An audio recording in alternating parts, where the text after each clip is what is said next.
వరాహస్వామినే నమః.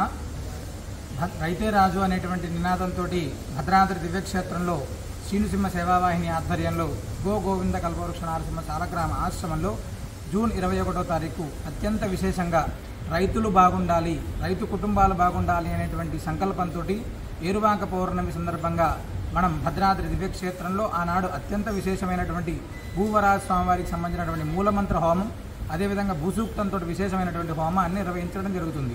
ఎందుకంటే రైతు బాగుంటేనే ఈ యొక్క దేశం బాగుంటుంది అనేటువంటి సంకల్పంతో అత్యంత విశేషంగా 9 క్షేత్రాల నుంచి సంగ్రహించినటువంటి మృత్తికను, అదేవిధంగా 9 పుట్టల నుంచి సంగ్రహించినటువంటి ఈ యొక్క మృత్తికకు విశేషమైనటువంటి పూజలు నిర్వహించి ఈ బంగారాన్ని ప్రతి రైతు కుటుంబానికి చేర్చేటువంటి విధంగా కొన్ని లక్షలాది రైతు కుటుంబాలకి ఈ యొక్క మృత్తికను అందించాలి. వారి పంట పొలాల్లో ఈ యొక్క మృత్తికను తీసుకెళ్లి చల్లడం ద్వారా విశేషమైనటువంటి పంటలు పండుతాయి, మంచి లాభాలు కలుగుతాయి అనేటువంటి సంకల్పం మేము చేశాం.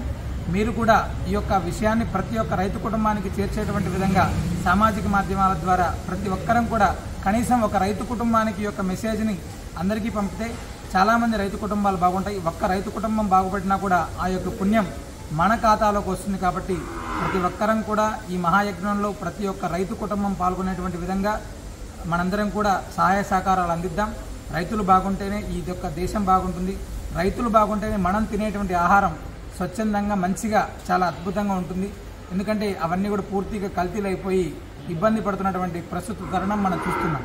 అలాంటివి ఏవి ఉండకూడదంటే రైతు అనేటువంటి వాడికి మంచి పంట పండితే మనందరం కూడా ఆరోగ్యంగా ఉంటాం. ఈ విషయం కోసం ప్రతి ఒక్క రైతు కుటుంబానికి మంచి విషయాన్ని చేర్చేటువంటి ప్రయత్నం చేద్దాం. సర్వే జనా సుఖినో భవంతు, సమస్త సన్మంగళాని భవంతు.